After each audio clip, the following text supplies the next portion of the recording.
In a universe where life does not end at death, we explore the infinite possibilities forged by our very minds. Welcome to Arthadian Anthologies.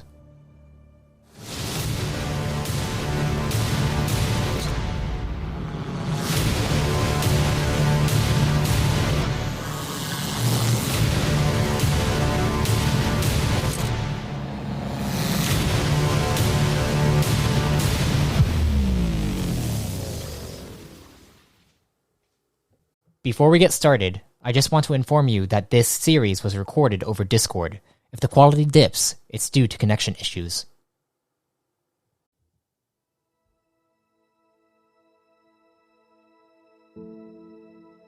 Greetings, fellow travelers and storytellers. Welcome to the New Age Reborn in Power campaign. I am your lore master for this journey, MS Arthadian.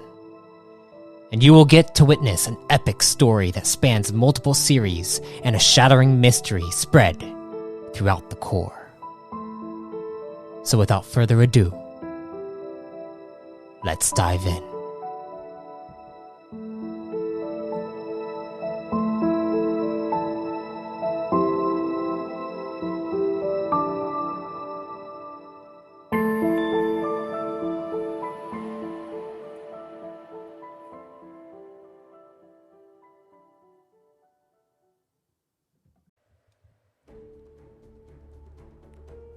Last time, in the New Age, Squad 119, Nixeris Nas, and the Rento Command Squad were attacked by a turrike mother from right outside its nest.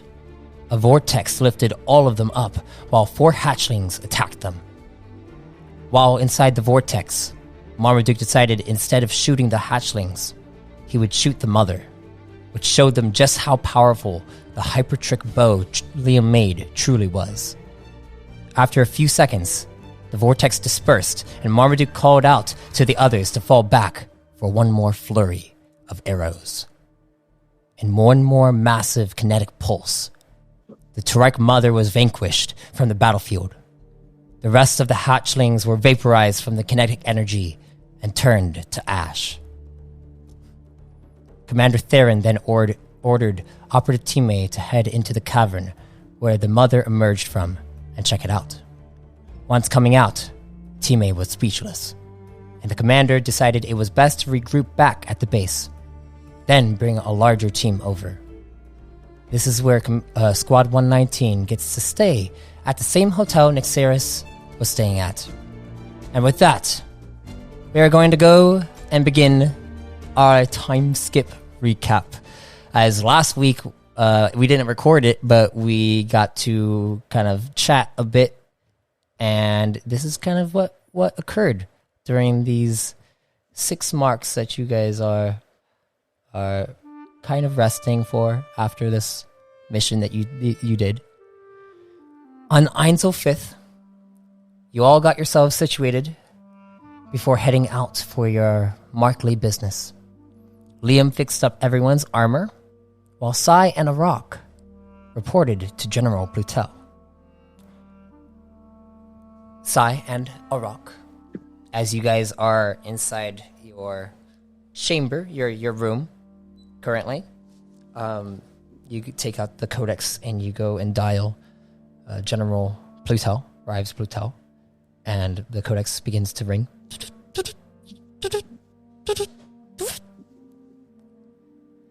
Hello? Sai? Arak? General Plutel. General. I suspect you are reporting back to me about a successful mission? Not 100% complete, I would say. But stuff got done. Do tell.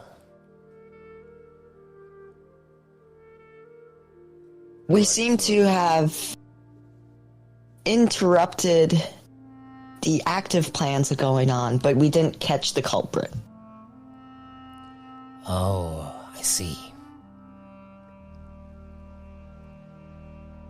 Very well. Do you have a suspicion of where they might have fled?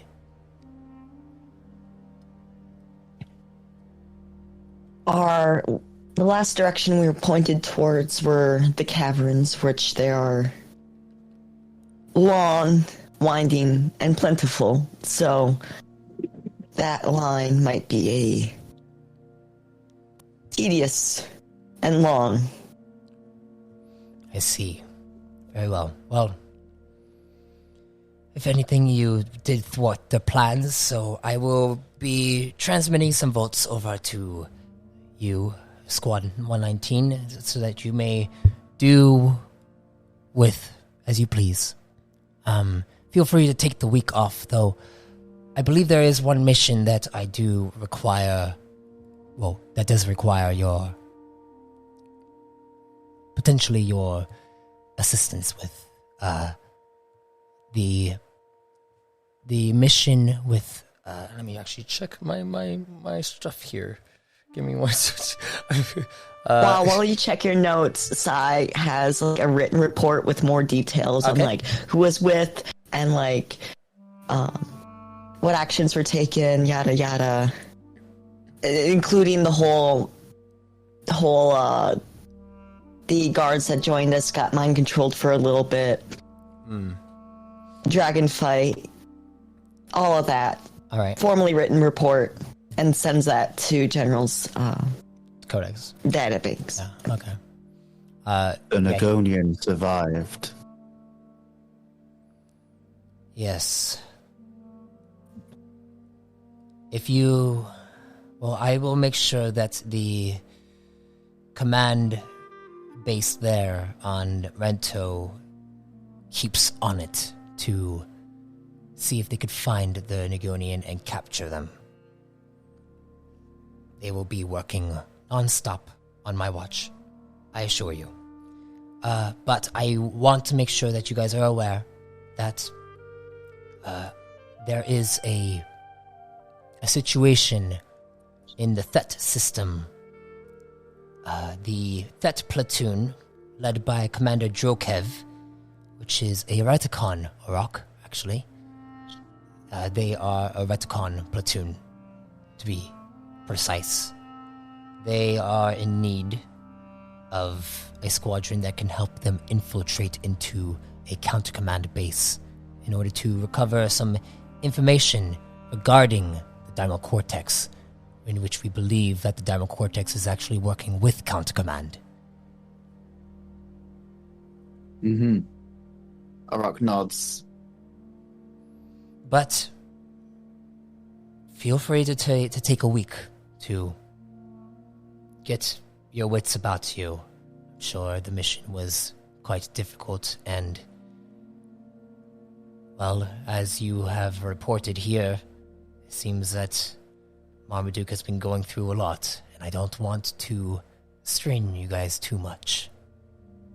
You are an important asset to us. I would like to keep it that way.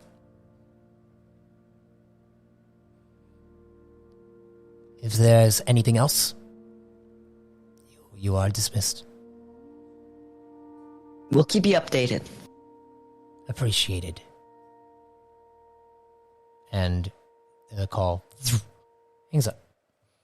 Let me go back to our little thingy here. So after Our flashback montage. yeah, flashback. It's like a what's it called? One of those things where you're going through all the different. It's a. God, I was saying the word like constantly yesterday, but now I just forgot montage? it. Montage. Yes, it's a montage. Thank you. After reporting to Plateau, Sai, you went over to drop off some of the turrike dust for some extra volts, and then you went shopping with Arak for some new gear. Did you guys choose what kinds of gears you get? I don't know if you guys did throughout the week, but I didn't buy anything. I as a player want Sai to have just the most souped up knife at the end of this campaign, and I need to make choices that go towards knife. Okay. Oh, shouldn't Liam be here getting supplies too? Yeah. Liam also is going there, but I'm sure you're going to like a separate area from them because you're going for pod crafting materials and stuff. But I'm pretty sure I wrote it in here somewhere. I'm more focusing on them. Okay, just want to make sure the time frame makes sense. Yeah. But as Rock wants a big knife. oh yes, Arak gets a big knife, probably like an actual like saber of some kind, but he calls it a knife. But once you're done with that, both Sai and Marmaduke 9 flew over to the cavern where Core Command began investigating. On the first mark of investigations, it was found that a ritual involving turrike eggs was discovered at the entrance of the cavern. Sai detected hints of the same void-like energies flowing through the space, just like the corruption in Turrike. This prompted them to call upon Alliance archivists to help research the ritual. During this time, Liam began working on crafting a pod for the Pod Pit Challenge coming up on Ainzo 11th, which is a week away. Before doing so, he took up a mission to search for metallic shards to buy the proper crafting materials for it. Over the course of the full week, Liam focuses time and effort on making a badass pod for Marmaduke to pilot. But one night, Liam had worked endlessly until he fell asleep and had another dream with an appearance from the mysterious entity who has been leading him down a crafting journey. So Liam, as you fall asleep and you enter into this dream, you see the white space surrounding you with all the coded, inscribed language that begins to appear and then disappear. And you look down and you see the ground is completely black. And as you kind of step across the ground, I'd like you to roll me a perception check, Liam. Uh-oh. Hey, at least it's not discipline. Perception? Yes. I perceive a 15. Didn't. 15. Okay.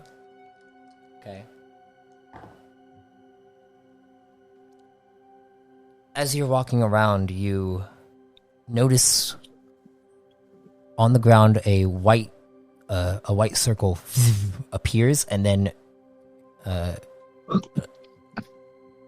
just emerging from the white circle, it looks like a frame of what looks like Buddy appears, and it is just sitting there like a statue. And then you see another white circle appear, and you see a bow, the hypertrick bow emerges. And then you see another circle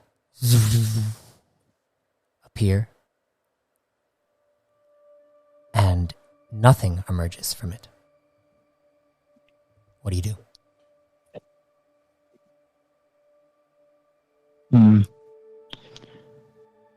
Let's reach out to it. Reach out to it, or are you going to walk towards it? Yeah, I'll walk towards it. Yeah. Okay. You begin to walk over towards it. As you do so,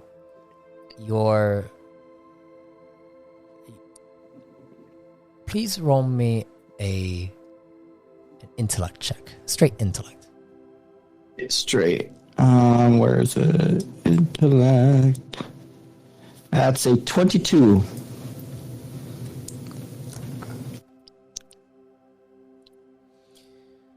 As you walk towards this circle that doesn't have anything there, you notice what seems to be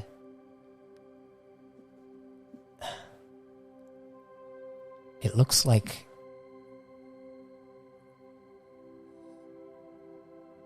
some kind of shield that begins to form,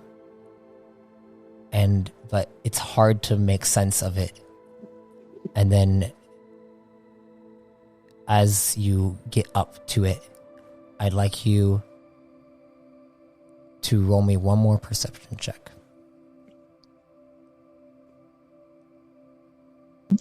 Oh, There's my rolls. There they are. You walk up to it and you're getting closer to it as the shield is kind of glitching out, and then you see it disappear, and then everything disappears and then goes completely black. And as it goes black, you begin to feel a presence begin to loom over you. And you hear a voice. You hear a frightening voice. A familiar one.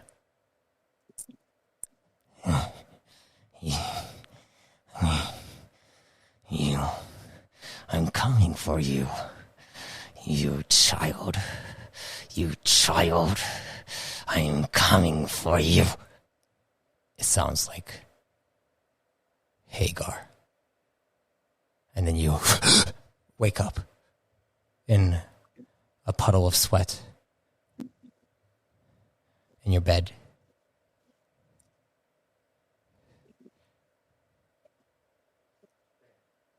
Yeah. And with that, I should lay off the spice. And with that, we return back to our time skips.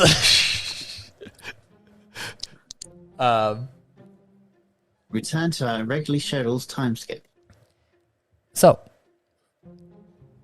as we move back to Sai and Marmaduke, who are still in the cavern investigations, the Alliance Archivists, along with Sai, spend time seeking to make sense of the ritualistic designs that take in 3 separate turrike eggs. Meanwhile, Core Command investigates further, finding deeper tunnel routes that once scanned details a labyrinth that stretches for miles with no end in sight. Commander Tereth rounded up a few scouts to begin navigating the labyrinth, as Sai and Marm volunteered to go with. For a full mark, they venture through the tunnels, avoiding turrike nests that come about as the scouts map out the tunnels. However, there are still no signs of the Cortexian informants.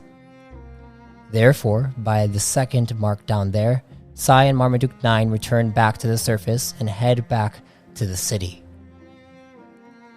During those 2 marks, they were down there. Over in the housing zone, our big Redicon fellow, Arak, helped out with some heavy lifting for some extra volts. He helped build a new house over the course of 4 marks throughout the week. On his second mark of work, Arak was finishing up laying down the foundation when suddenly he felt a presence he hadn't felt before. Arak, I'd like you to roll me a discipline check. Ah, yes. Reborn in discipline check. My favorite. Discipline. Lower than normal. Okie dokie. So as you're lifting up one of these big planks of metal that you're lifting up like a metal sheet, you suddenly hear a voice appear that you have not heard before, and it calls out to you. Rock, rock, rock, rock. Rock. He looks up. You look up and you see the sky above you, it's gray, turns to darkness, and then it begins to darken above you completely, and everything around you begins to turn. It almost looks like everything begins to liquefy, and you are standing in a puddle, and you're holding up what seems to be a big trunk of a tree currently. And the tree feels like it's beginning to droop down onto you, like some kind of gooey substance. What do? You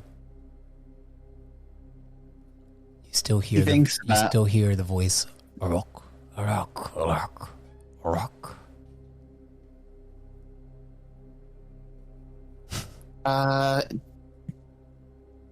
Just a wild guess. Is Arok hearing the call of Evemore?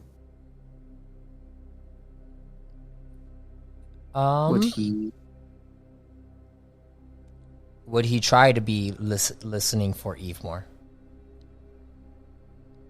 I mean, the only reason he's been getting weird dreams and visions is because of the call to return to the Mother Tree. So, if it's not Premise, it has to be... It doesn't seem like Premise. Yeah, that's what I mean. It's not Premise, so it has to be something related to Evemore. So I guess, yeah, does he sense something familiar about these voices in relation to the Mother Tree? Go ahead and roll me a lore check. Lore. Oh, great. It's intelligence-based. This is going to be fun. Lore. Here we go. Average of 14. Oh, it's better than normal. Look at that. Look at that. Very nice. Yes, this definitely feels like something out of Evemore. Perhaps another Duskian. One that you have not met yet. And it sounds like multiple different voices or one? It sounds like multiple.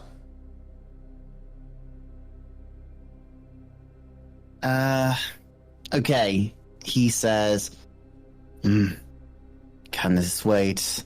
I'm building a house here. As you say this, I'd like you to roll me a discipline. We'll check again. Okay. Here goes. Darn it. It seemed worse than before. Well, what the worst, in fact. Okay. You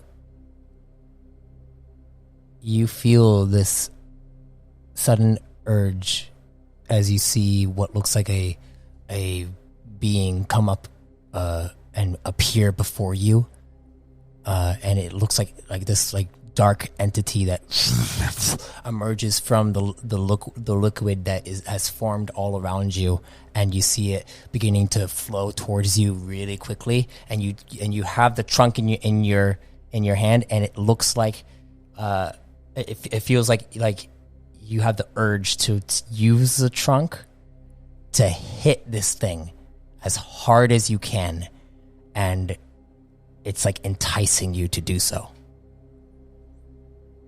What do you do?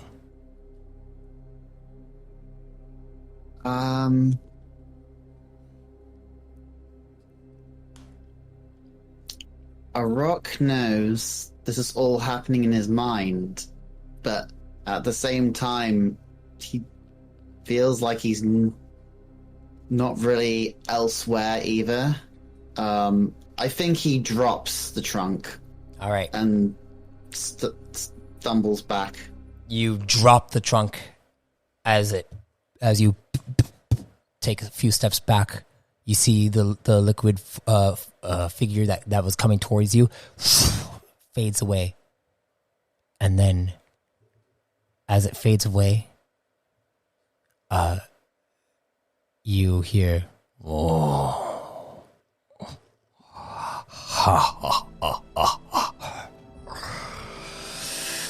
And you suddenly feel something grip onto your shoulder, and you see these dark claws beginning to grip deep into your flesh, and it feels like it's beginning to pierce at you, and it stings. I'd like you to roll me an endurance check. Endure. You must endure. 19. Oh, Still nice. pretty bad. Yeah, it's pretty. Yeah. You do.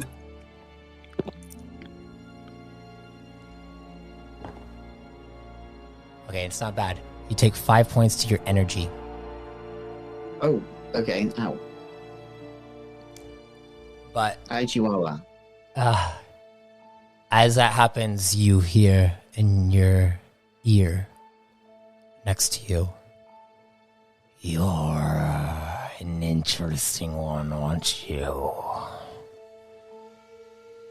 You saw through it, I see. Has one of the others come to you already?" He responds, "Premise." He always ruins the fun. I don't like it when my prey is broken already.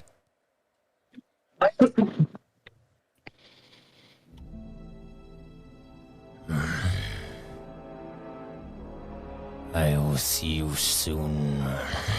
And you see everything fades back to normal, and you look over to the side, and you see a guy who's picking up another plank of metallic, and you see he looks over at you. He's like, "Are you all right?" Rock stands there for a moment, flies. Something like that. As he turns towards what he was doing and tries to continue his work. You see your metal plank is on the ground, and you go and lift it back up and begin to continue your work. And as we've returned to our time skips, This week on Time Skips. we return to Einzo 8 as Arak, Sai, and Marmaduke 9 take the mark to relax. Sai went gambling, while Arak and Marm went to the spa to be rejuvenated. Then they head to the theater to watch the Rento film Starlight Shot, about a highly skilled pilot that commands his own fighter squadron, but is betrayed by them in the end. As the pilot fights his way through his own military, he uses all his skill as a pilot to take down the fleet and those he once called his allies, his family. Marmaduke 9, I'd like you to roll me a discipline will check.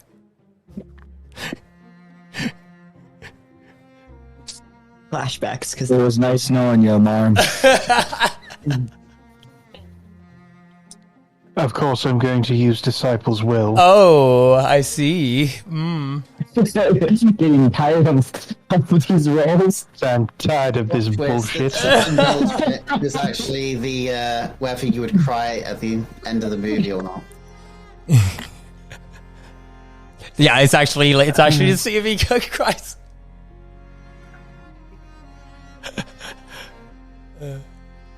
23. Oh, it's pretty good. It's pretty good. You adding? Wait, is it a skill or is it a feat? Is which? It's Disciple's Will, so that's... Because there's a skill and a feat version. So it's have the exact it's the same skill. version. okay, if it's a skill, what rank is it? 5. Okay, well then I'd like you to roll me another d12 added to that, or unless that is. So that would be 26. 26. All right.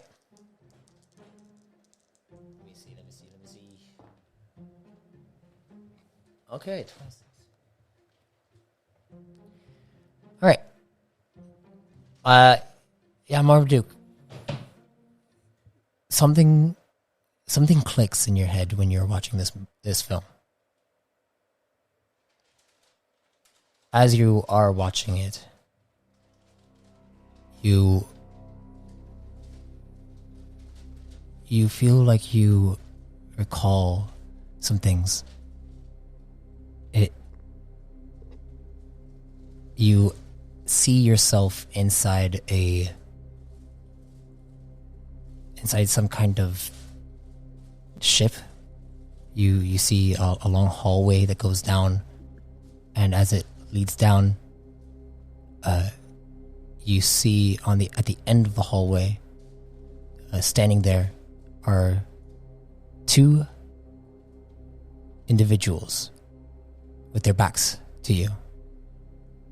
And you see them waiting at a door.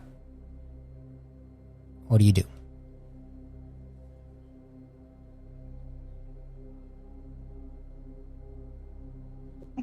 I approach them. You begin to approach. Should I mini a shot? You approach them as like to see if you can hear them having conversation. They don't seem to be having any kind of conversation, though. But as they wait there, the door finally slides open, and out of the door steps a tall, towering figure, and you can feel their presence as you remember them.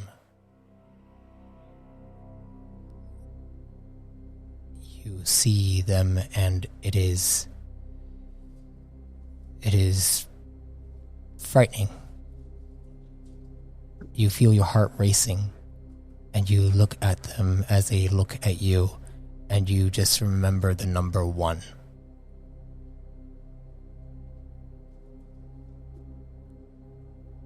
And as you approach, the two that are there seem to start talking to him. He's like, "We have secured the package," and you see one who towers over them, looks at both of them, and nods, and then looks up at you. 9. 1. Enter. And then you see he takes a step back as the other two look over at you, and upon looking at them, you notice one of them is the one on the right is familiar to you. You get a number that emerges in your head. It is 5. And then you see the one on the left is a Reggie. You're not sure which one.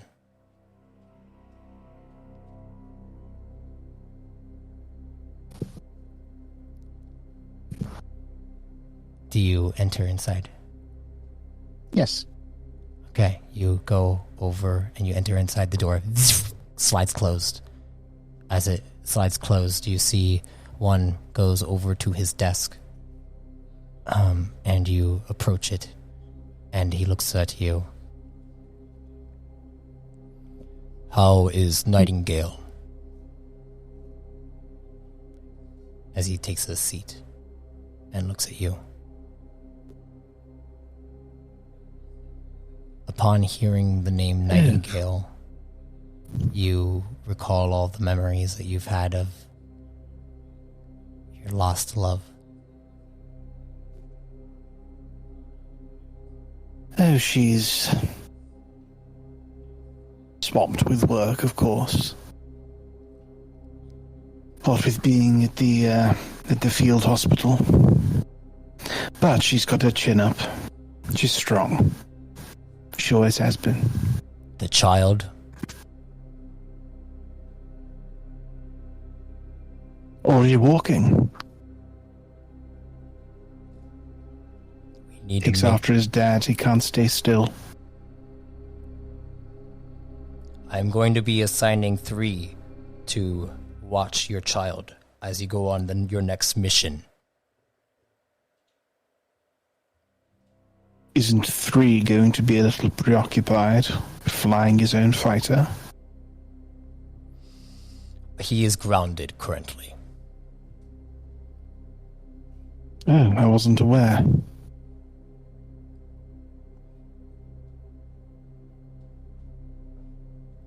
Your son is important to the plan. 9. Permission to speak frankly, sir. Granted. My son is very young. And all he needs to be focused on right now is learning and growing. That doesn't change the fact that his implant is a specialized implant. I know that, sir.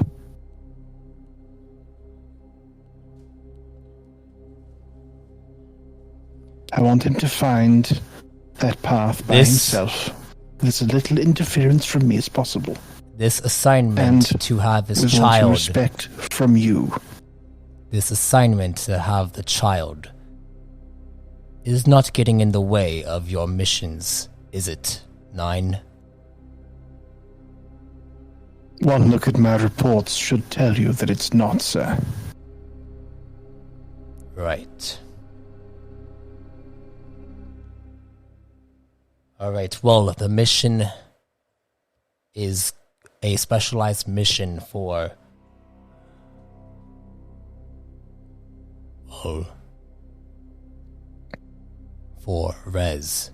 And Rez, as you hear this name, I'd like you to roll me another discipline will check.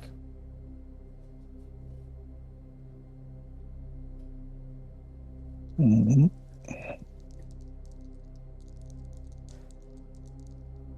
You may add disciple's will to it too, if you like. I think I will. You gotta do the thingy with the thingy. And do the thingy. Yeah, that D12 isn't high. It's not doing 27. It's not doing it for you right now, huh? Your heart begins pounding hard as you hear Rez, and it's like a bunch of memories begin to pop up in your mind, and you can't help but recall that Rez was the one who basically gave out the missions, even to they were above 1 to you. Whoever they are, they are the head of this whole thing, the whole plan. And this mission for Rez, you're not sure what it was.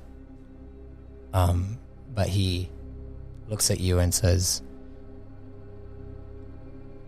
none of your Reggies can know exactly what you're picking up. Understood? I know you like to be transparent to your squadron, Marmaduke. But this one needs to be under wraps. And you see he takes a codex, he flips it around, and then slides it over to you with the mission detailed on it. And as you look at it, you are looking at the screen as the film is coming to an end, and you look over at Arak and Sai next to you, who are watching the movie with you.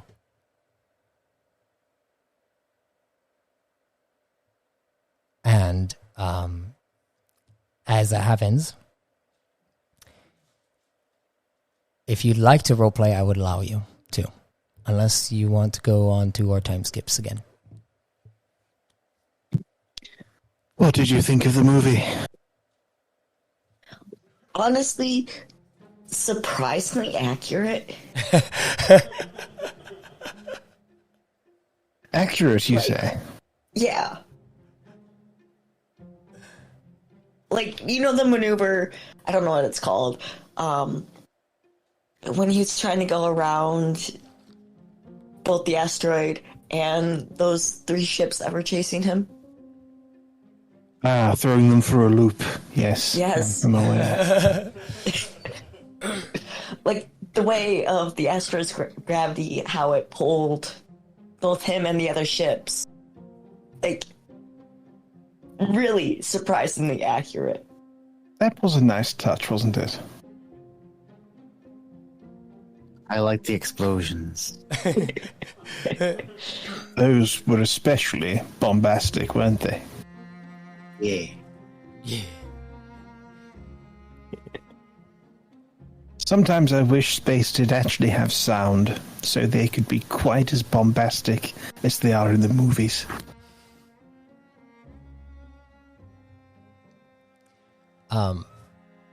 Anything you wanted to point out that we might have missed during the movie?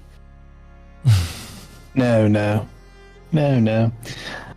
I learned long ago not to spoil people's fun when they watch especially when they watch a dogfighting film. No, seriously though, Marm. One nitpick. One nitpick if you had to choose one. Only one. Only one. Me too.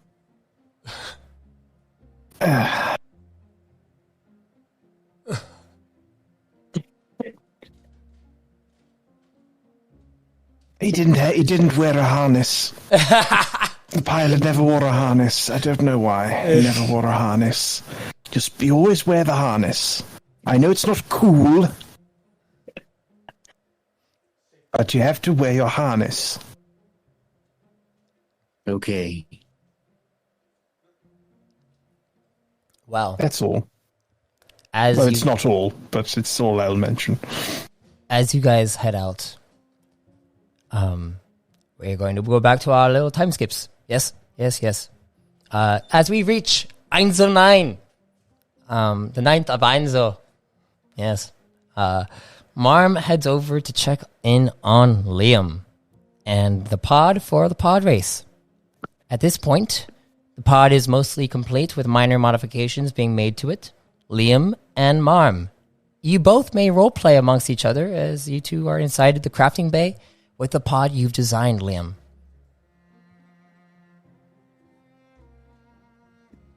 Liam? Did Liam mute themselves? Damn, I did. I wish you want to repeat what I did. I'm pretty sure you could hear me. I heard chair squeak and thump. Oh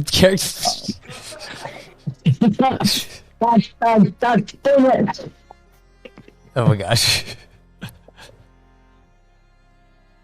Wow. Liam is currently probably on his back, probably contorted to fit around the machine, working on something. Marmaduke 9, you have any questions for Liam? How fast? How maneuverable? Well, that all depends on. God damn it! If the stupid thing fits, I'm trying to reel in Dad.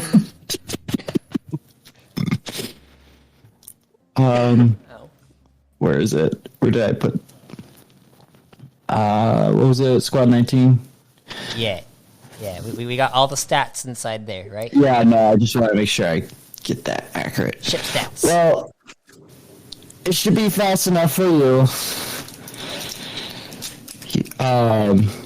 Liam finally pokes his head out, and it's like, and don't worry about hitting anything. You should be able to hit quite a bit of everything you want.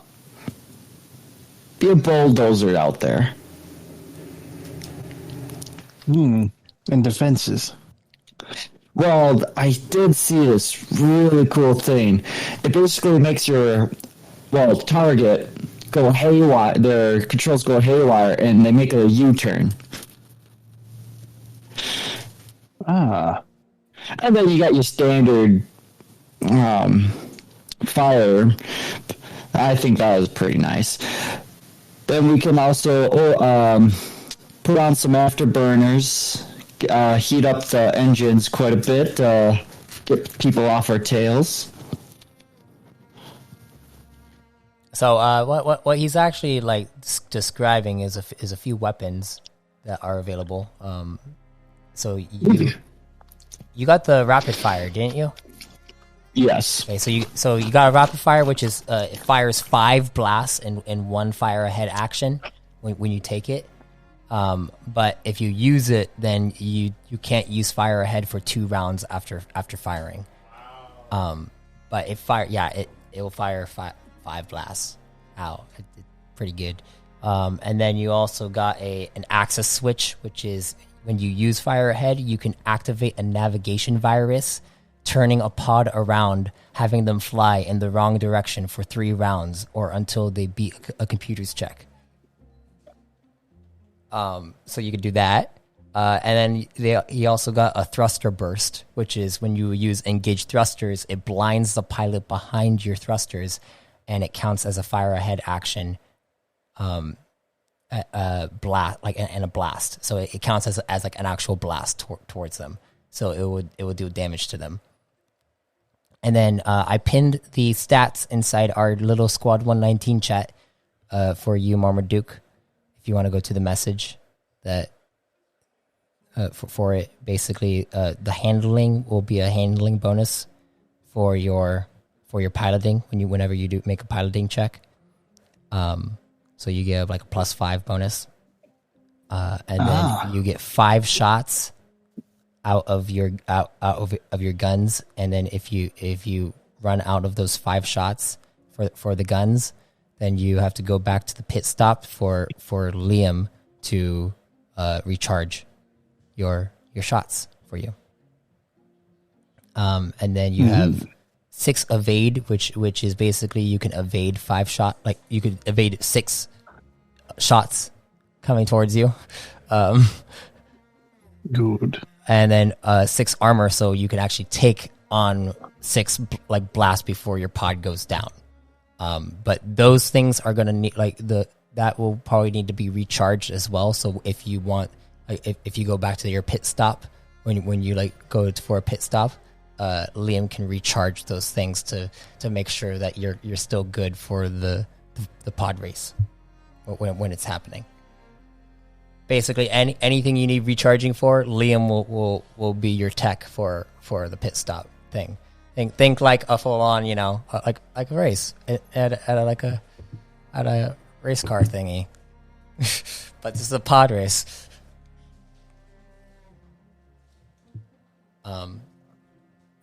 Very good. Yeah, there you go. There's your pod. It's pretty good. I like how Liam built it. There's a bit some quirky thing going on with the stealth generator, though. Trying to figure that out.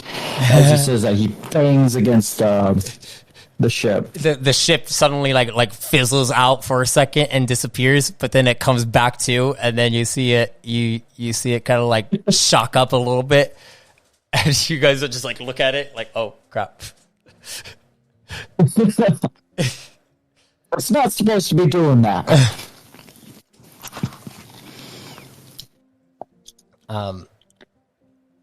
But yeah, as you guys kind of discussed that, you, Marm, remember that Sai is going back to the caves, and you were wanting to go back with her to see all the updates that's happened since you guys have been gone and relaxed yesterday. So, Indeed. as you and Sai head back to the caves, you learn about how the scouts had one casualty due to an attack by from the hatchlings, turrike hatchlings. Core Command called for reinforcements to assist in charting out the labyrinth, and the theory behind the ritual has been updated. Plus, the scouts have returned with a working map of the labyrinth. Operative Team A suggests waiting for the reinforcements to continue the mapping, while Sai attempts to take a further look into the energies flowing through the ritual. In doing so, Sai dives deeper this time, learning that the energies flowing through it are the same as those inside a quantum force.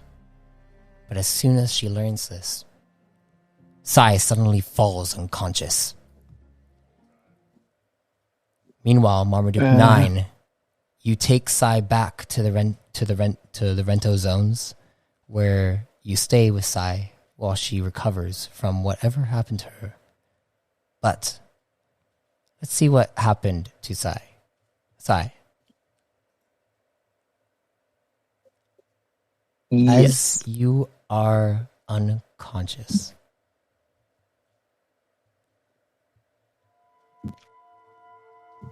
you find yourself in like what seems to be a prison cell. You look at the bars that are holding you in. They are a rusted metal. It seems like potentially you could break out of here if you so choose.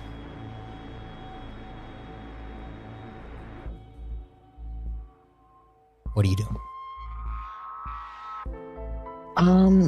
Does anything in this prison seem familiar, or is it just... It doesn't at all. You don't know where you are. And nothing's locked into my specific area with me? No, nothing. Alright, The then prison I'm cell gonna is sneak out. the prison cell is nice and clean. It is made of stone. It seems more medieval than any technology. Potentially, this might be somewhere on Archaea, but you're not sure. But you're gonna try to break out? Yeah. I'll try. Okay, I'd like you to roll me an athletics check.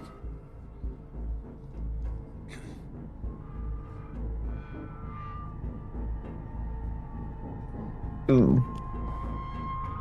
You go and grab onto the bars, and as you grab onto the bars, you look at your hands, and you see that your hands are not sin.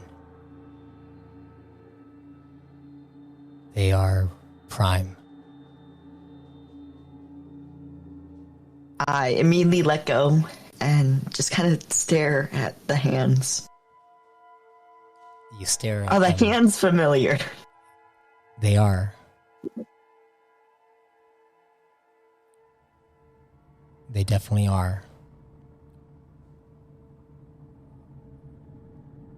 And as you look at yourself, you try to find ways to look at yourself, see if there's any kind of reflection that you can see.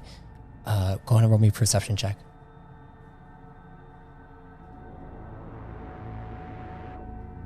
You look around and you do find a little puddle that's right outside of the bars, and you go to see if you can get a good angle to see your reflection. And you can see your hair, you can see your forehead. You look like Nis.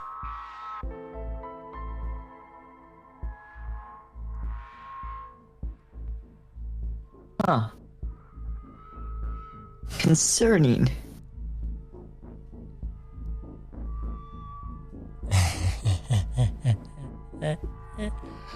But as you are here, you hear a voice call out to you.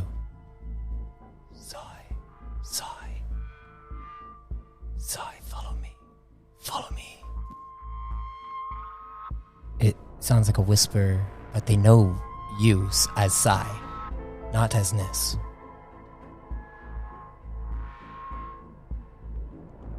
And it sounds like it's coming down. Also concerning. It also sounds like it's coming from down the hall.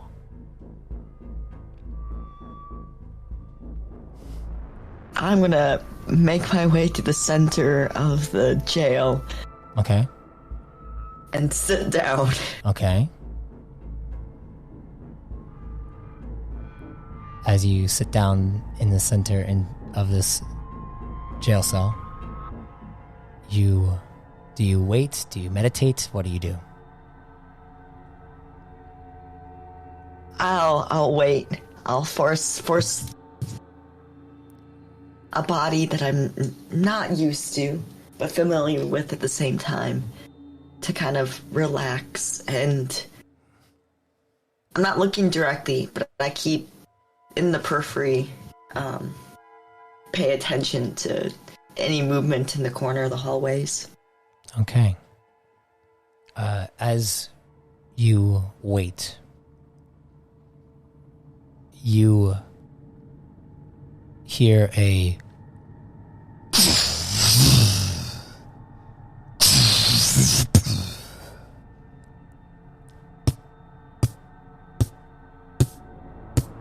and you see a figure begins to appear and looks at you. As they look at you, you see they are completely donned with this thick. It looks like it almost looks like this brown and black armor that you can see the torchlight from down the hall is illuminating the armor and the helmet itself. You can't see who they are, but you see that they are holding on to a whip of some kind, and they open up your cell and then walk over to you. What do you do?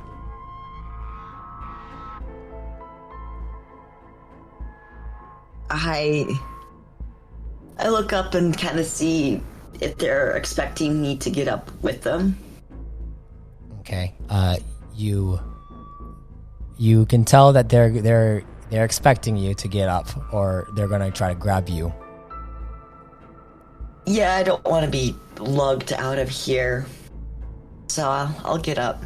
Okay, you get up, and you see they grab onto your arm anyways, and kind of shove you forward, and begin to kind of put you up against the wall for a second, and then bind you up, and then start to move you through the hall. As you are being moved through the hall, you hear again, Sigh, sigh. I can help you. I can help you. Allow me to help. Please, please. Going to ignore the voice. Okay. Do I see any passing by my jail cell? Do I see anybody or anything in the other jail cells? As you look at the other jail cells, I'd like you to roll me another perception check.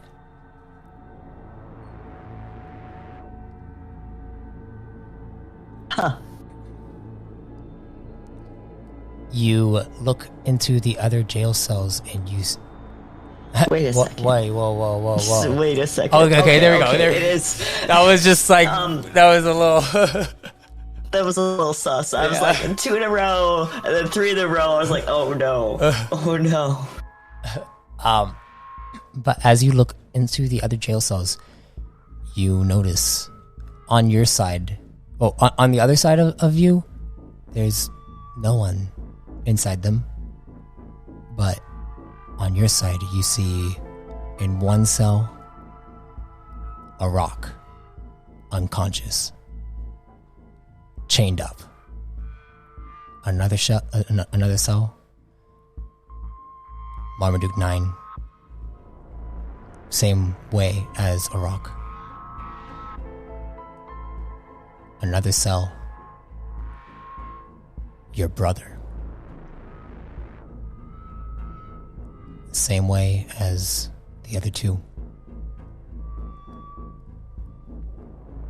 And in another cell, you see Sifra chained up.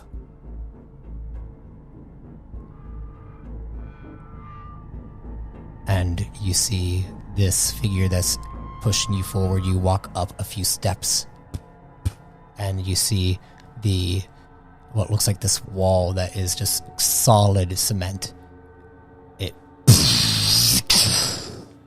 opens up into what looks like a large circular chamber with a ritual on the ground. Some kind of design. Do I feel the connection to my knife? No. You do not.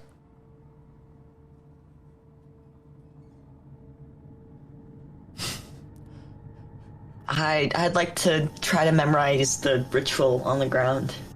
All right. Does it spark anything? Go ahead and roll me an analyze check. Does it spark any joy? I don't think it's joy.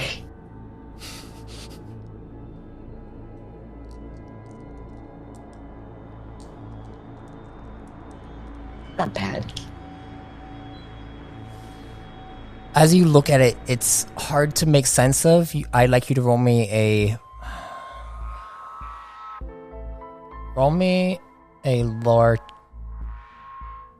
lore check.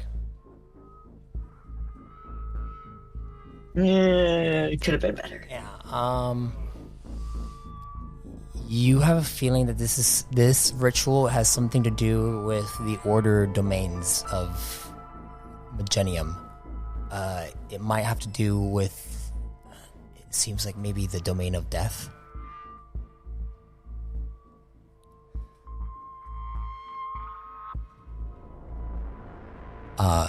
You're unsure though. It has a lot of the same markings that you've seen before.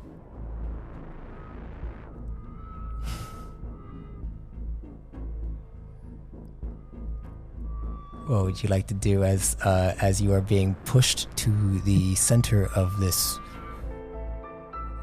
large ritual circle? The circle itself is about 30 feet long and wide. Couple of questions. Do any of the others in the cells react to me moving along? They were all unconscious. Okay. Is the ritual markings on the floor something that's like temporary, or are they like carved in? It looks like they are carved in. Like this was built like completely for some reason. You have no idea. And there's no other guards. It doesn't seem like it. You don't see anyone else around. But then you do hear the voice again. Sorry, I can help you. Please let me help you. Please.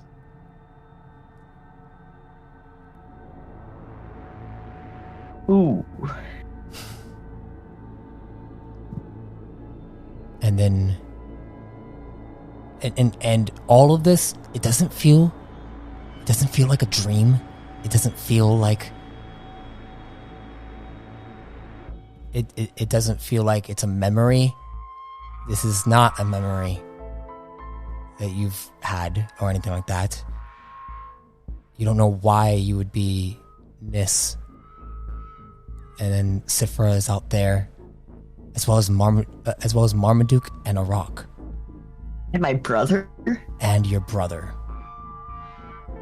Half those people don't we know half of them exist. and you see the figure lifts up the whip and then goes to hit you with it. Go ahead and, if you'd like to roll a defensive form, you may, or you can take it if you'd like. If you choose to take it, I'd like you to roll me an endurance check. Okay. Quick question: am I rolling as Sai or am I rolling as Nis? You're rolling a Sai. Okay. Easier, because Nis does not have macros. Yeah. It's okay. I like to do a block. I'll take it. Okay.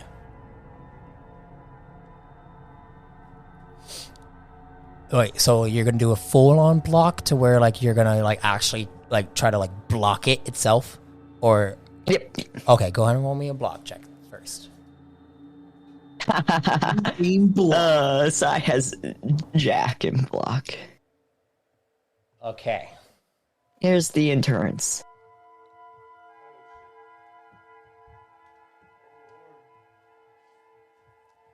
Okay.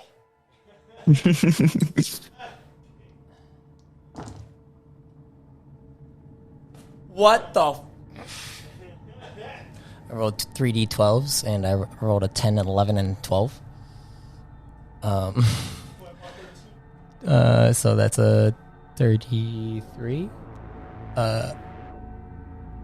As you take 33 points to your stamina, you feel your body fall down to the ground. And this goes to Sai's stamina.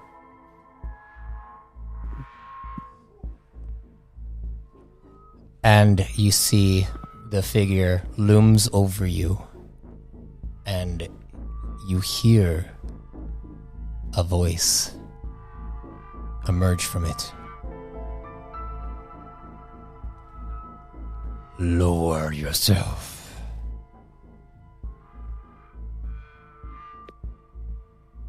I have spit now. I spit. You spit to the side. You see a little bit of blood goes and lands into one of the crevices in the actual ritualistic circle, and you see the blood begins to seep into it.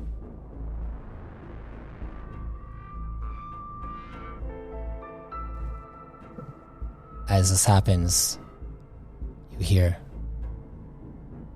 "Sai, please, let me help you. Please." And you see they look at you and then take the whip. Lower yourself. And they put the whip up like they're ready to strike you again. What do you do?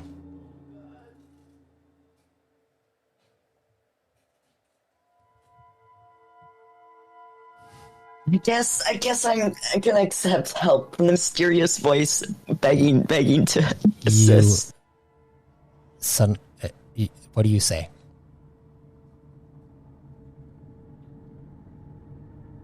All right.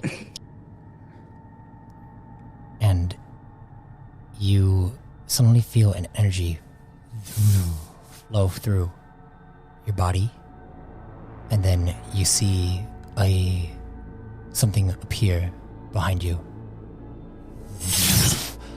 and you see the figure that is looming over you looks up and is like, "What's his face?" And then you suddenly see out of nowhere a Archaean hops over you and then lands in front of you, and then looks at you and is like, and he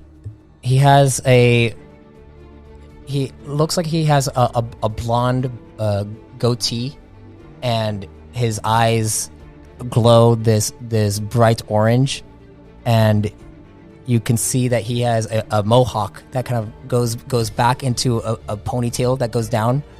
And as he looks at you, he's like, "You saved my city. I appreciate that. Now I'll save you." And you see him take his fist and then go and punch the guy in the chest. And as he does so, you see a bunch of rocks begin to form into a massive fist and literally blast this guy back into the wall. And you see him gets knocked out. And he looks at you and he goes to reach out his hand to you. "Come with me." What do you do? I give a quick glance to the others in the cages. "We will save them. I promise." I give a nod. I accept the hand, and I guess we're off. And you guys begin to run over towards the other cages, and you see him beginning to break the cages themselves, and then go over and begin to break the chains. And as he does so, all of them, as he breaks the chains, they all just fade away, like they weren't there in the first place. And then he looks at you, and then he says, "Now we need to get you out of here." And he looks around. "I swear, there, you are in some kind of trance. Sorry. Do you have a connection to your link? Do you think that you can call upon Magenium?" I give a hesitant. It starts off hesitant, but it goes into confident nod. All right. We'll need to use your link. Follow me. And you see him go over to the other side of this dungeon, and you see him walk up, and the stone wall slides open, and you see another ritual circle. This one, when you look at it, it is the opposite. It seems like it's from the chaos domain. And as he begins to line around it, he's like, "Okay.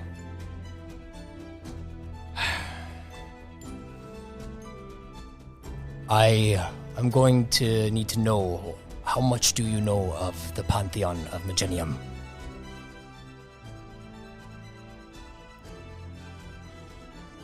Frankly, not too much. Okay, well, I'd like... Besides the Ionic. I see. Okay. Well,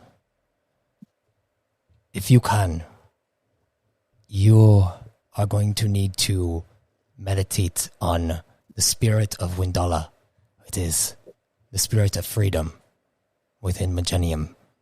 It should be able to free you from this trance that you are in. And hopefully, when you're out, now you have unlocked me. And so, you can communicate with me. Finally, someone can. It's been a while, to be honest. And you see him look around like... Oh, sorry, I forgot to introduce myself. I am the spirit that lives inside the medallion that you have. The one that you were given from Mayor Tormented Trek. Oh! Yes. Do you have a name? I do. I believe I do. And you see him thinking, it's hard for me to remember. I do know that I go by Trek. So, yes, you can call me Trek. And he says, but First things first. Can you meditate on with Dala? All right, Trek. And Hi. as you go over, I'd like you to roll me a religion check.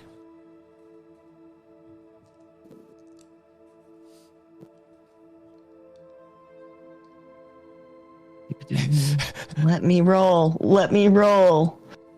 19!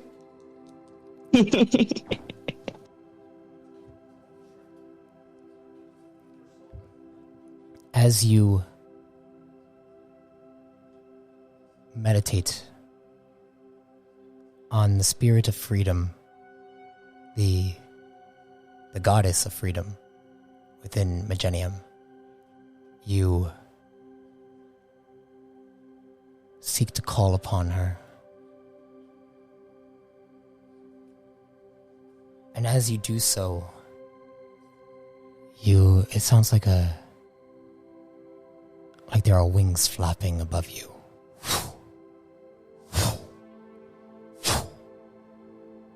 And you can't help but feel a breeze flowing through your hair.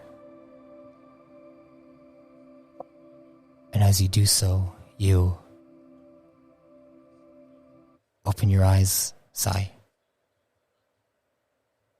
Marmaduke, you see Sai getting up, her eyes blinking. It is now Einzo 10th.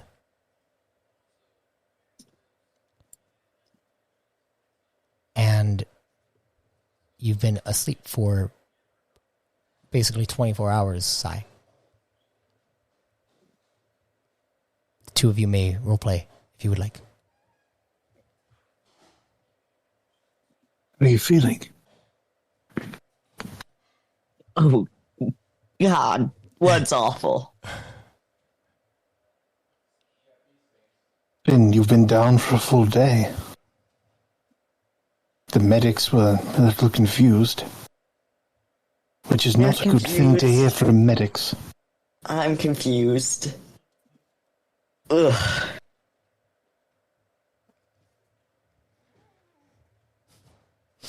Well, what's happened? Was it something that... did you hear something when we got to where we got to?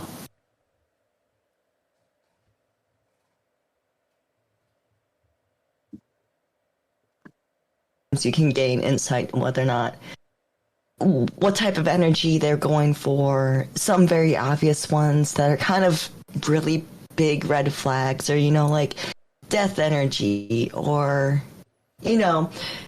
those are pretty typical. That's a pretty big red flag of, oh, someone's messing with something they probably shouldn't be. I was looking too deeply at the flow of energy, and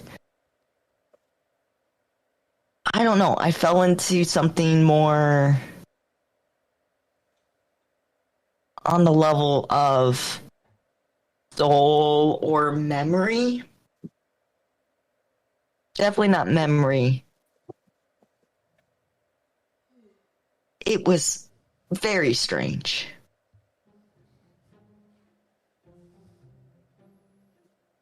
I can imagine. So, the medallion that we got from helping the city? Yes. Sentient. His name's Trek. The medallion is sentient, and its name is Trek. Yep. Pretty nice guy. Oh, that was my next question. Well, I suppose that's something.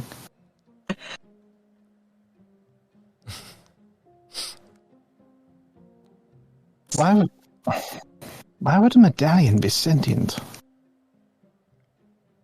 Considering it's a medallion protecting a city, either it's picked up on the emotional and memories of being with somebody who protected the city. It could be during the making of the medallion, infused. There's honestly a kind of a huge list of weird, but given our experience, semi-plausible.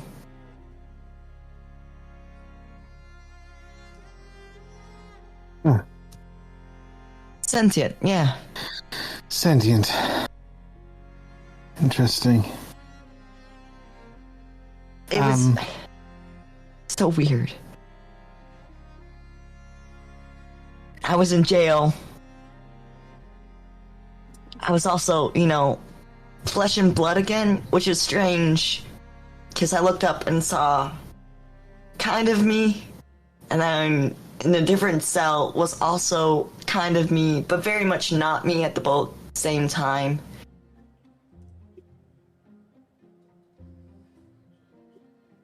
Marm was there. You were there. Arak was there. My brother was there. Do I remember seeing Liam there? Liam was not there. Liam wasn't there. I didn't know you had a brother, but there we are.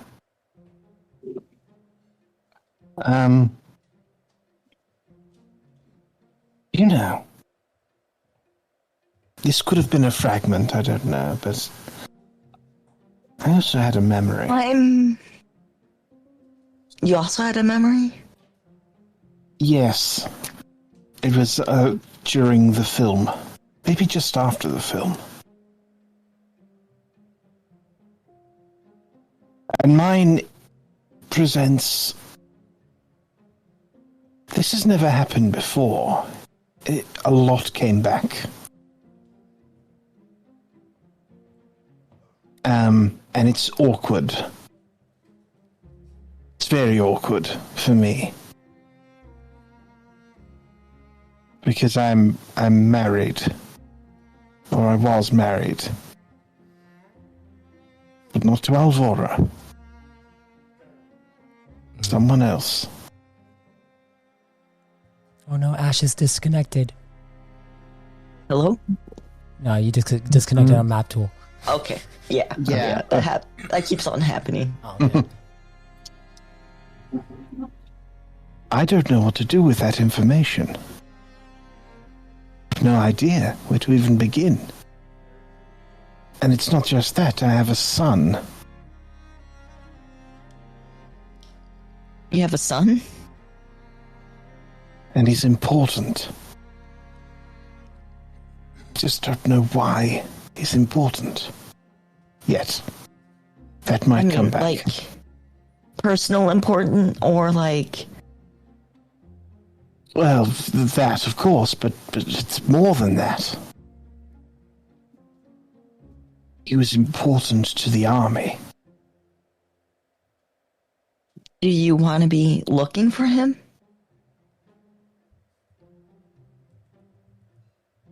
I think I need more information.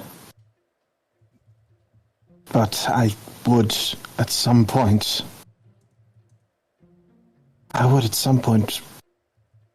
want to find him. Yes, and I suppose my wife. But I've moved on with everything. I've moved on with my life. Didn't even know they existed.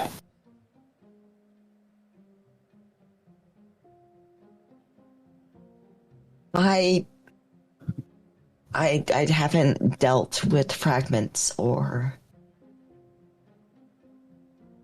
many folk from 3 who do deal with fragments.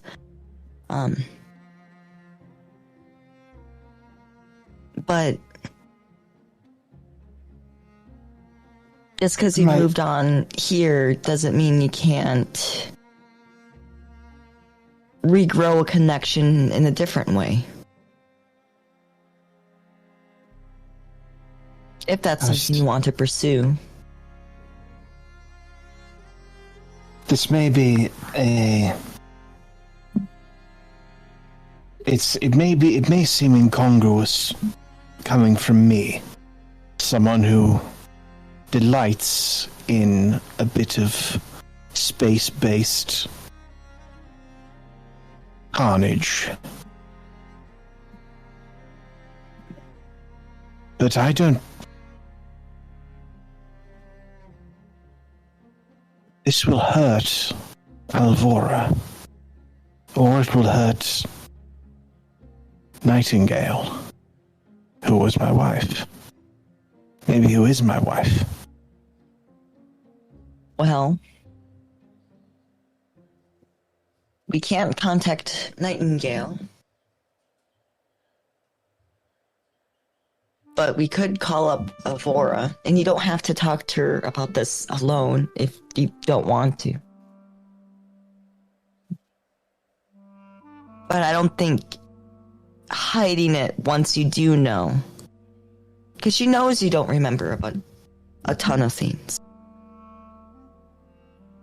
Just tell her and reinstate that she's important to you in your life.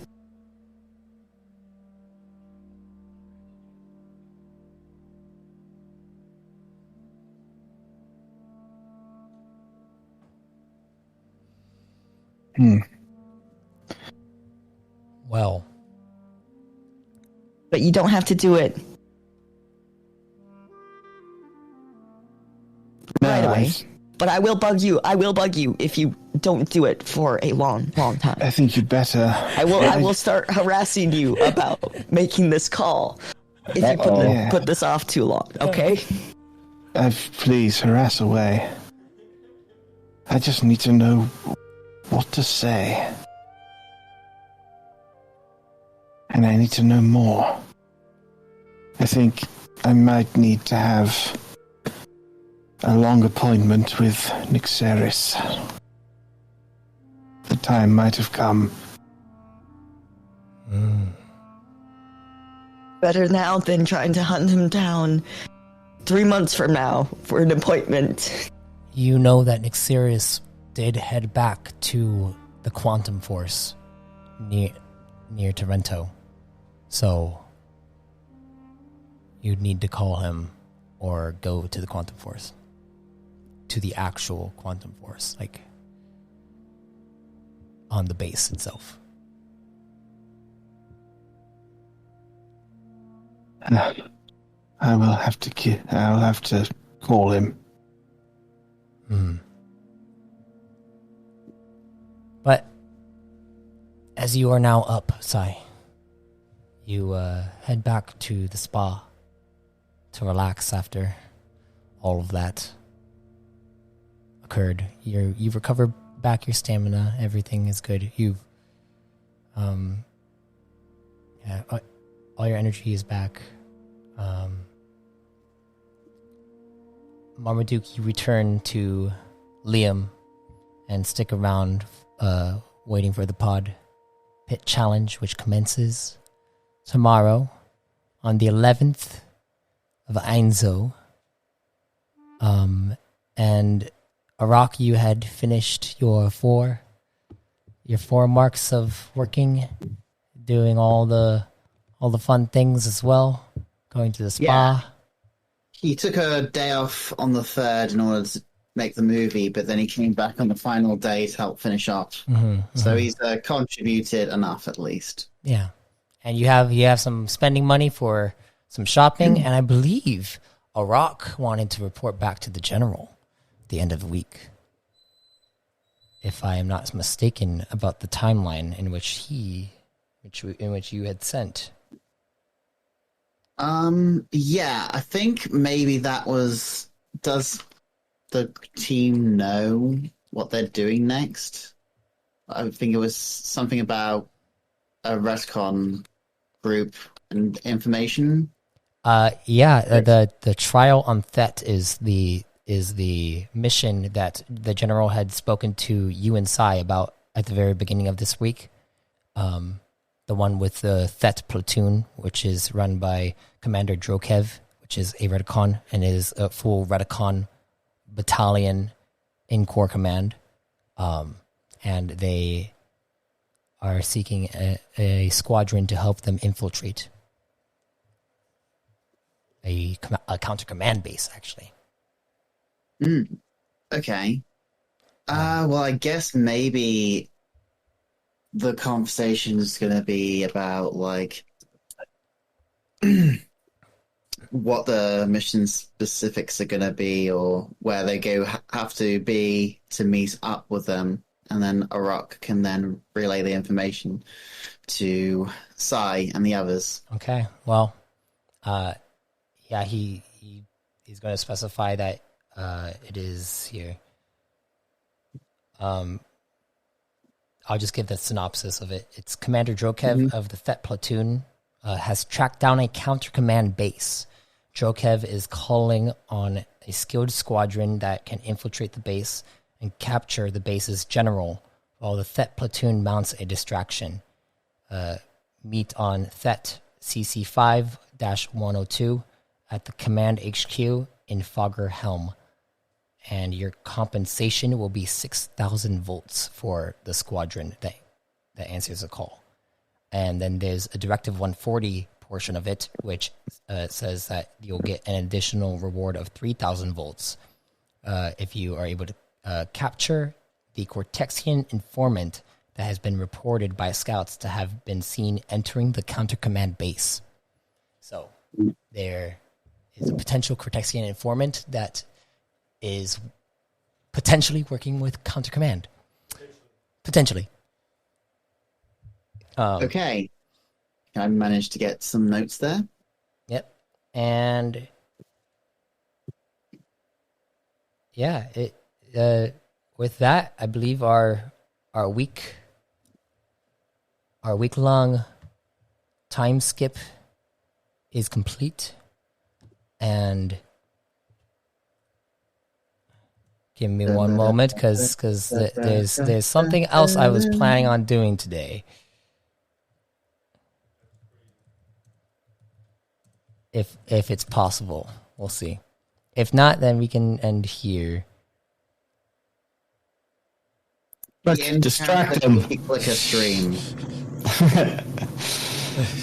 You and your cookie clickers.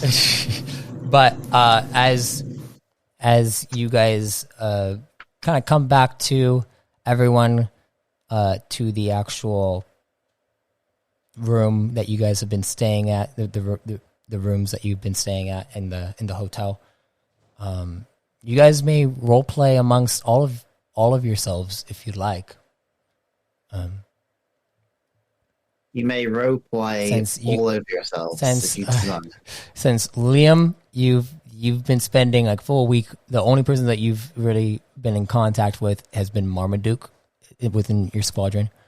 You haven't seen Sai. No one cares about me. You haven't seen Arak. Arak, you only saw Sai and Marmaduke for one day, and then a few days. You saw Sai with shopping and all that stuff. You guys like saw Liam like shopping for crafting stuff when you did go shopping, but that was it. He's been crafting the entire time, so you don't know what's been going on with him.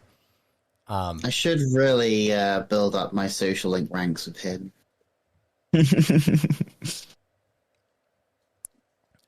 And then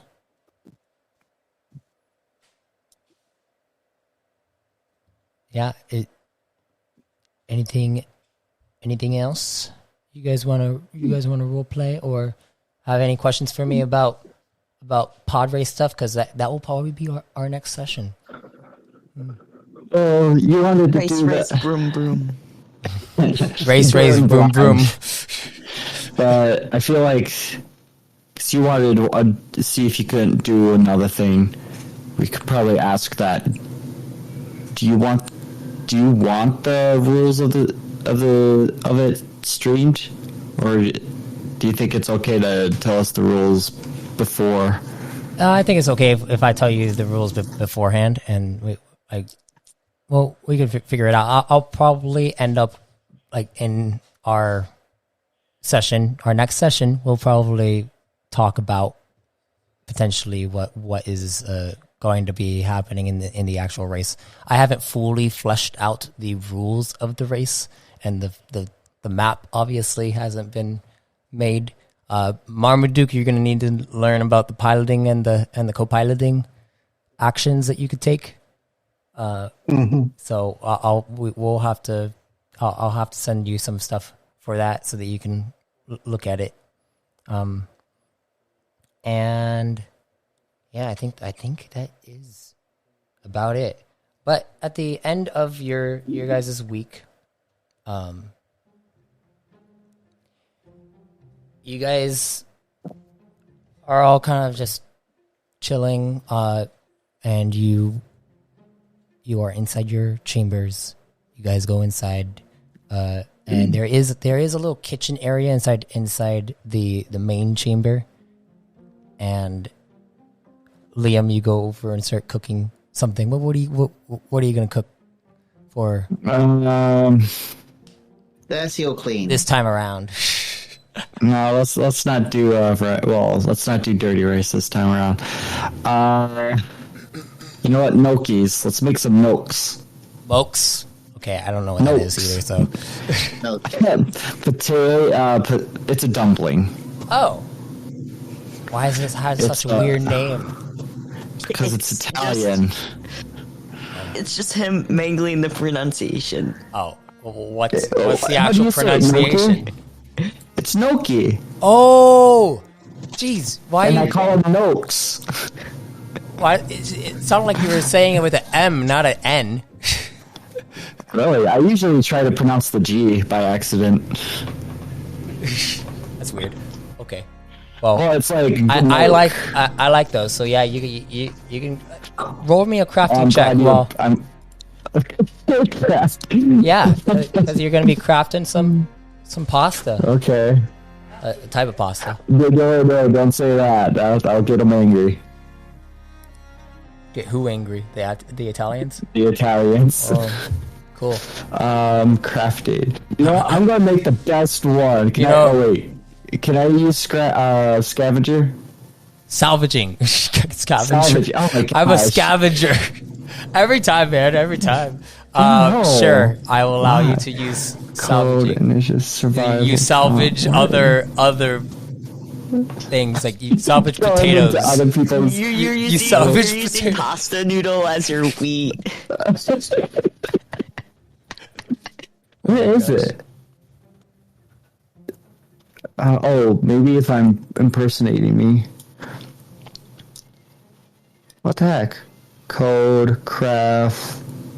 Oh, it was just another D10 anyway. That's how we did that. So that's a 21, and then that's a D6. Okay. And so that's 29. I made 29 notes. Okay, as you're cooking and everyone's inside there, Roxai and Marmaduke, you're inside your little chamber. The sauce is, what is it? Pesto? What's that green sauce? I think it's made out of bay leaf, like fresh bay leaf. Pesto. You guys, pesto. you guys suddenly hear a knock come onto the door. A slight knock. It's a little, I guess, softer. I would say softer. Who answers the door? I'm not eating. You guys are eating, so I'll get up and answer the door. All right, Sai, you stand up, go over to the door. The door slides open. As the door slides open, Dr. Cal. Are you there, Dr. Cal? And then the audience starts clapping. There we go. Hello, Dr. Sorry, I'm Cal. just making sure stuff sets up. How's it going? There we go. Okay. There's the voice. Dr. Cal, you have landed.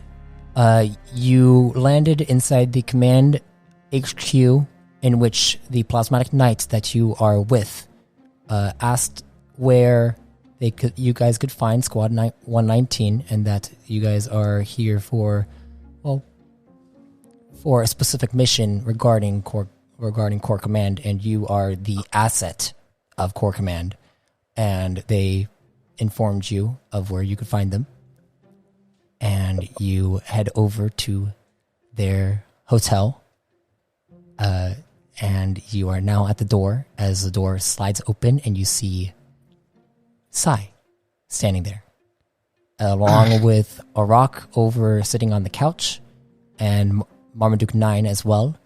And you smell some food being cooked up. It smells pretty good, actually. Okay. Sai, you see before you is one Dr. Cal. You see a Redicon standing there. Caliber, if you would like, please describe your character. He only just joined. Oh, Caliber, if you can, please describe your character for me.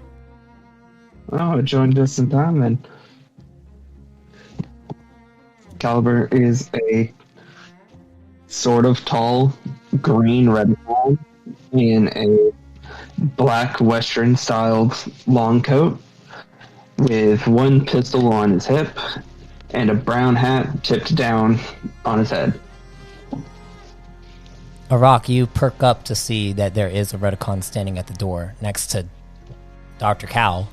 And then you also see a prime individual that has a cowl on his head, and his eyes are glowing this purple coloration with a scar across one of them, and he has a tan skin complexion, and you see he's wearing these robes, plasmatic night robes, and you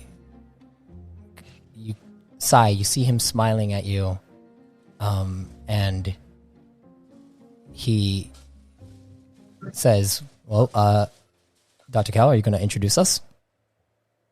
I mean, Dr. Cal just kind of looks up and he's like, "Oh, you were looking for Sai, weren't you?" And he looks over at the. I can tell that is night. Sai. That is who I am here to see. Well, you know who she is.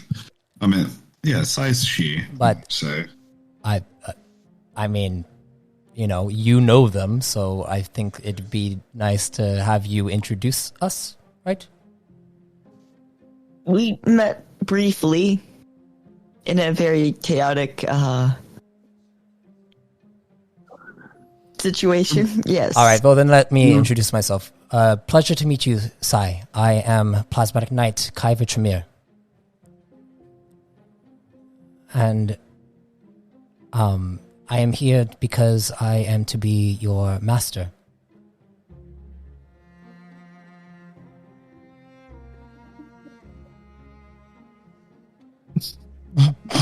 I open the door more. I'm like, come on in. You guys, Dr. Cal, you smell the scent. It's like coming through, and then you hear Kyver say, "What is that being cooked? It smells amazing." Liam, what's the dish? I got some notes. There you go. I didn't hear that. Even if you had heard it, you wouldn't know what he's talking about.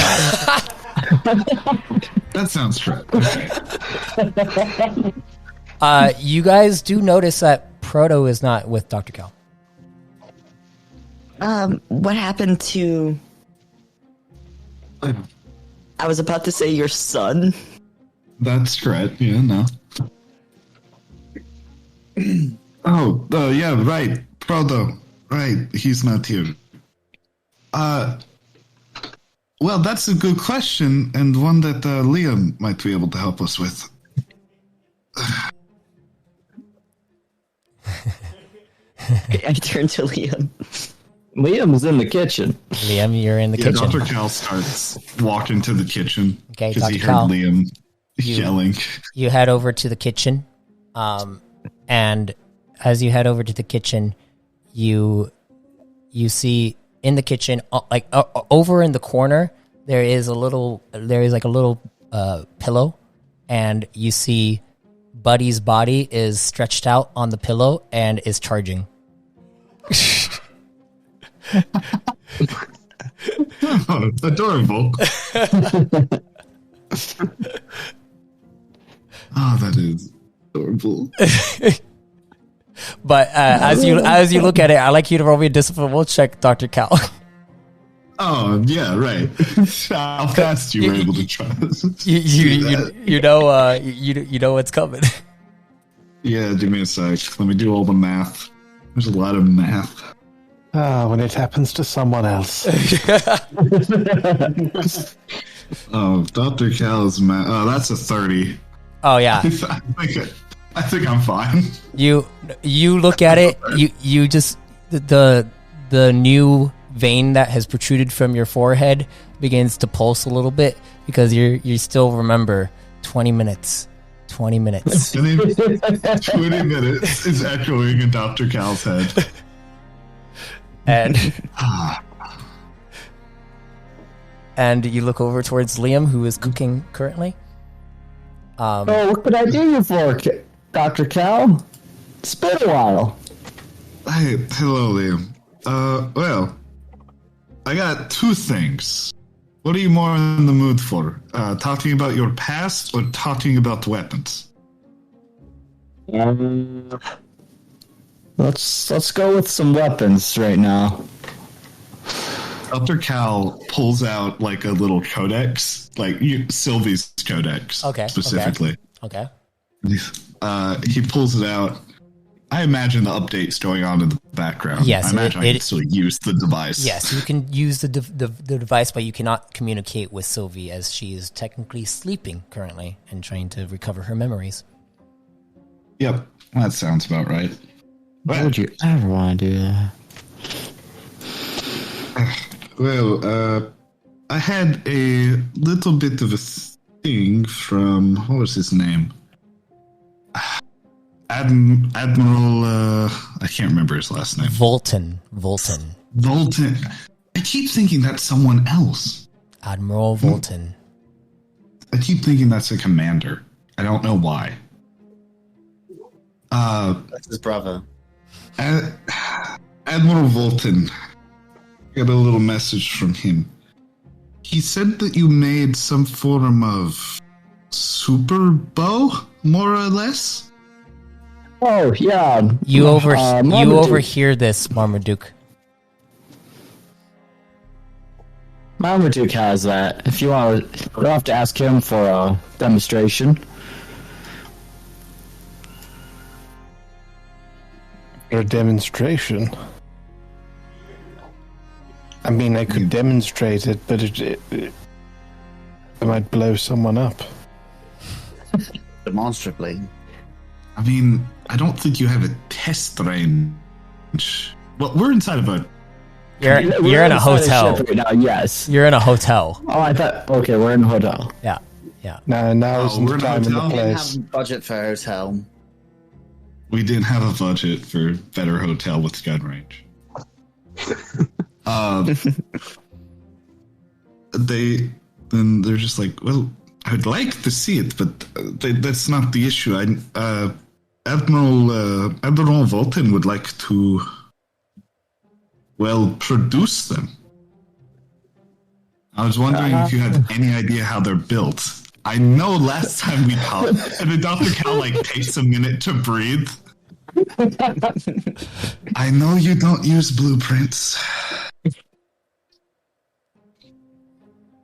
Well, you see, you just...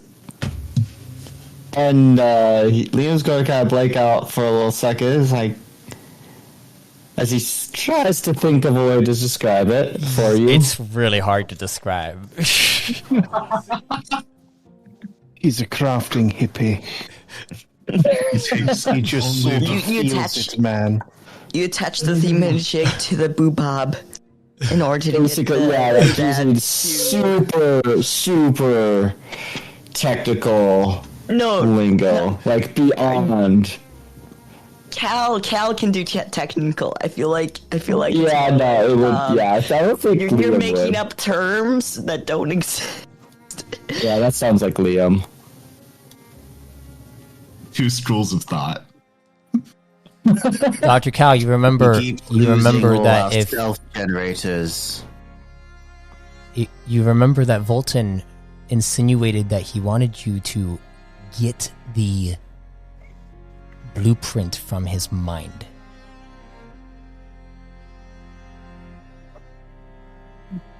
Well, there's two ways that I might be able to do this. One of which is a little more risky. Risky how? I doubt you want to be probed. Was it Marmaduke that got probed? Yep. Over and over again, if I remember. Always. When do I not get probed, Liam? Did it hurt?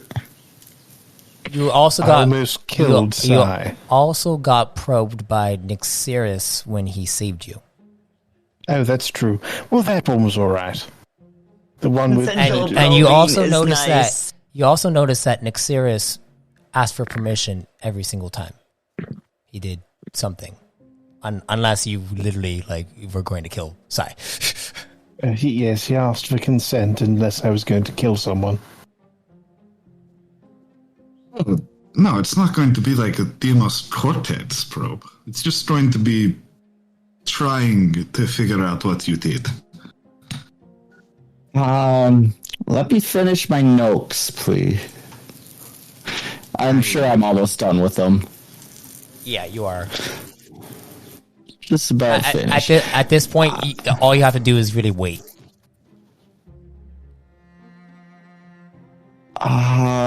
Okay. I think we could do this.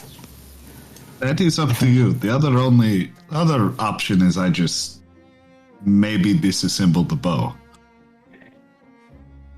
Yeah, that you see, that's going to be a problem. Liam has specifically designed that thing to not be able to be taken apart.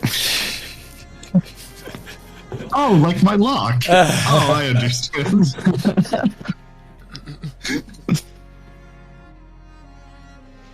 So we could try the probe. I've never done that. Yeah, Dr. Cal is sort of like, oh, okay, well, I guess we're going that direction. I assumed that it would, be able to be taken apart. Like most devices are.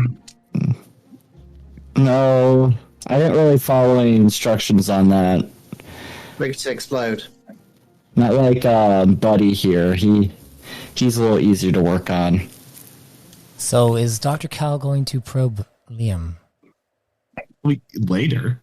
Right Later. now, Liam's making food. Okay. Well, Liam's finishing up. Liam's finishing up, basically pouring out the pasta, getting all the bowls ready, and wait, he pours out the pasta, then get the dishes. well, pouring out the water in the pasta that was boiling. No, you use the water for the sauce. Well, okay, and then okay, well then you're done. You're all good. You're all good. Jesus. Can we time skip? Sorry, it's been a while since I've cooked. I'm like, What are you eating? The sickness has affected Gideon's brain. yes, it has. But as you guys get ready to have some dinner, you hear.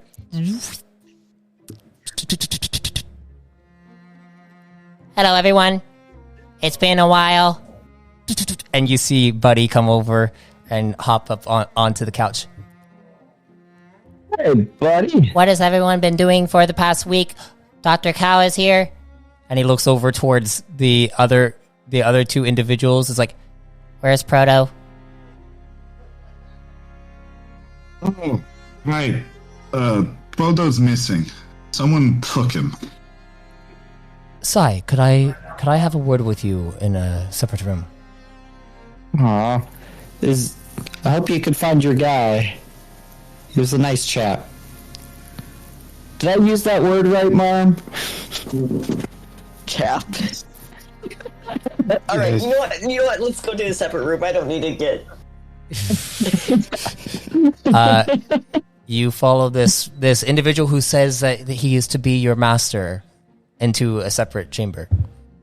Happy probing. As this happens, Liam and Dr. Cal. Well, Dr. Cal, are you eating any of this food, or are you just chilling and waiting for Liam to finish his food? I'm just kind of I'd chilling. be less. Well, yeah, no, I would have only made enough for. Yeah, for just Marmaduke and the three of you, just the three of you, the three people who can eat actual food. Would he remember, or would he make one for Sai? I feel like he's No, smart he- enough I was to not sure he's smart about enough to know that that. you can't. Yeah, he can't. Yeah. So He likes. Yeah. Yeah. He's so good at it. He'll convince Sai someday. But as that happens, as Sai goes into another chamber with this individual, this plasmatic knight, he looks at you and is like, I am aware that you have an ion link.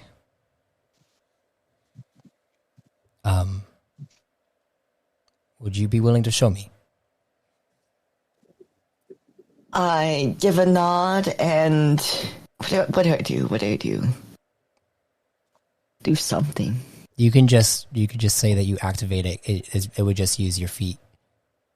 Yeah, sure. I'll just activate it. You activate it, and then the link appears on your metallic forearm as like a lightning bolt that shoots through a bunch of your crevices and then goes up your fingers, and then electricity begins to bolt through your fingers. Sai's getting activated. And he looks at you and nods. He's like, Are you the one who has two beings within you? The Sai that has two beings within you? Just me as far as I know. Just you. You are not Sifra, Medine, and Nis Atis. I mean, kinda, but also at the same time, when you say two, it implies that all I separate, understand that you are one. two individual. You are one being in itself, but you have the memories of two people. That'd be more accurate. All right. I am not sure if you know anything about plasmatic knights. This should know a decent amount. Well, actually, I believe both of you guys, because you actually sold your stuff, your families sold to the plasmatic knights. Yep. This should know more. I feel like though. But yeah. As he looks at you, he says, when we are powerful enough, we go to a world known as Noro, and at this world there are these beings known as Obelisk who give us a pathway to Liam's. You hear Liam sneeze in the background.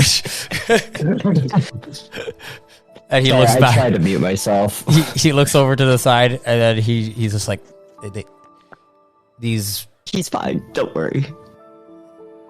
these obelisks, they give us a pathway to meeting the pupils in which we take on to become plasmatic knights themselves. It is a pact that was made long ago by our Emperor Zon.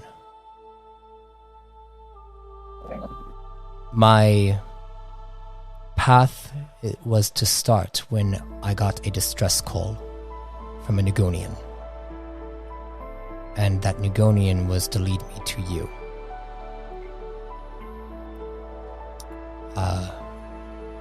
Dr. Cowan there was that Niconian. Therefore, I am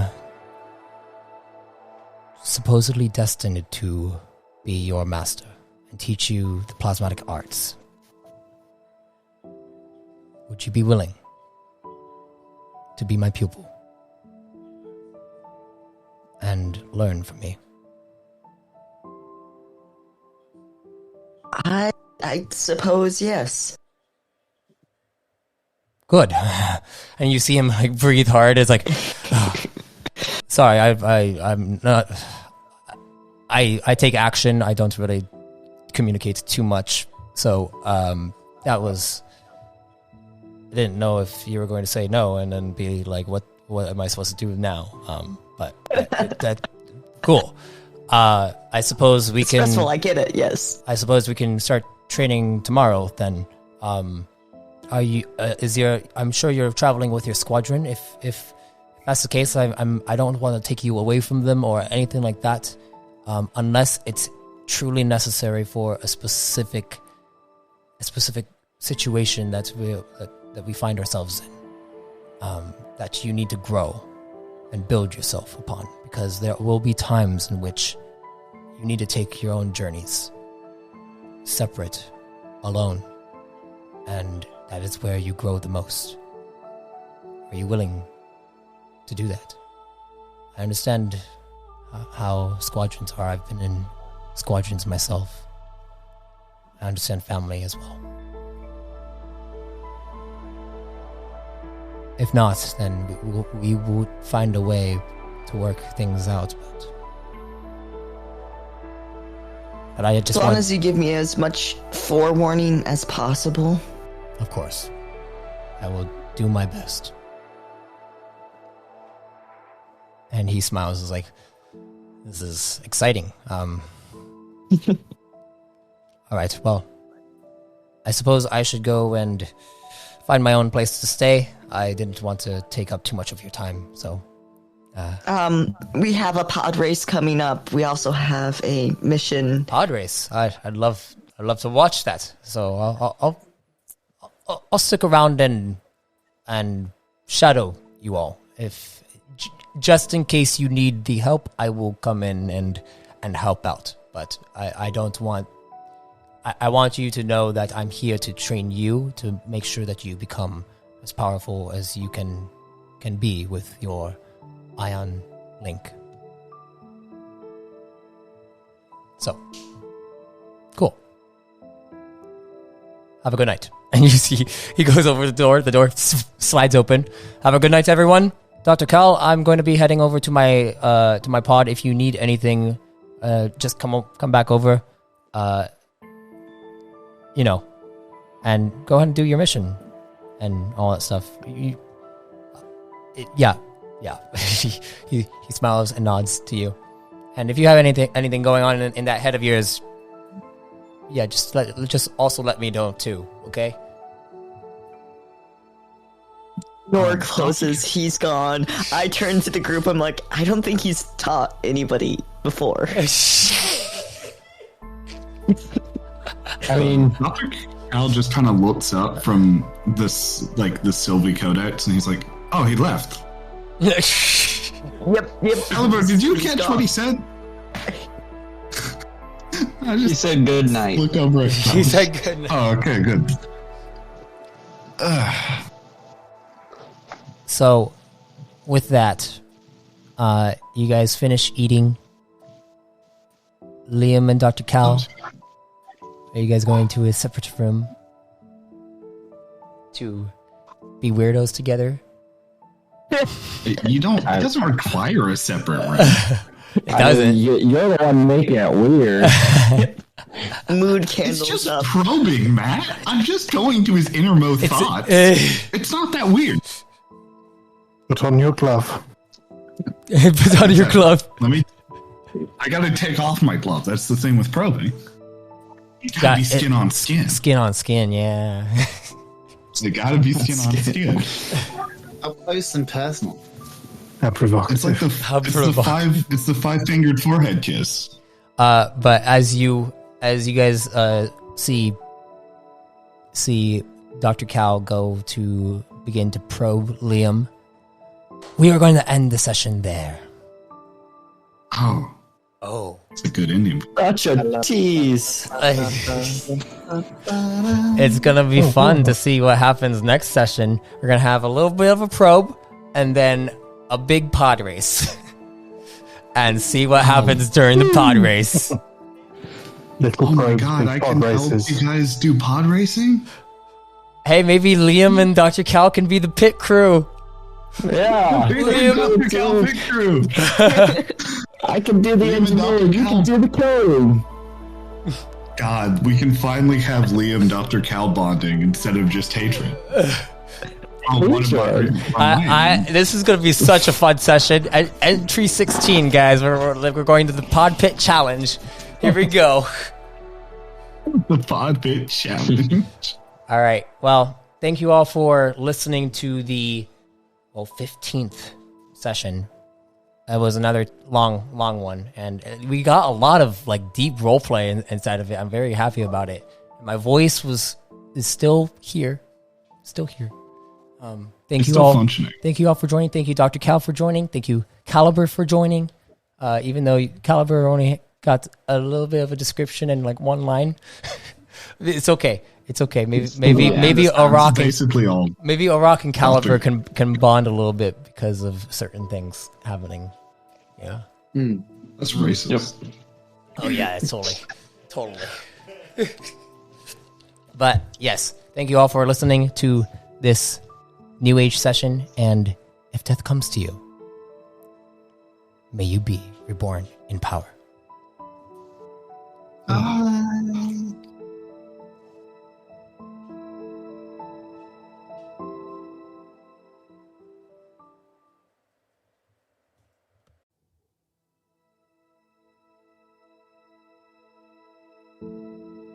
I thank you for listening to The New Age. Come subscribe as a Chosen so you may gain access to exclusive entries and make your very own Chosen of the Core. Then join us in the new Expanding Universe Discord server, where we run weekly sessions, teach homebrew mechanics, and much more. Until next time, travelers, be safe, stay safe, and if death comes to you, may you be reborn in power.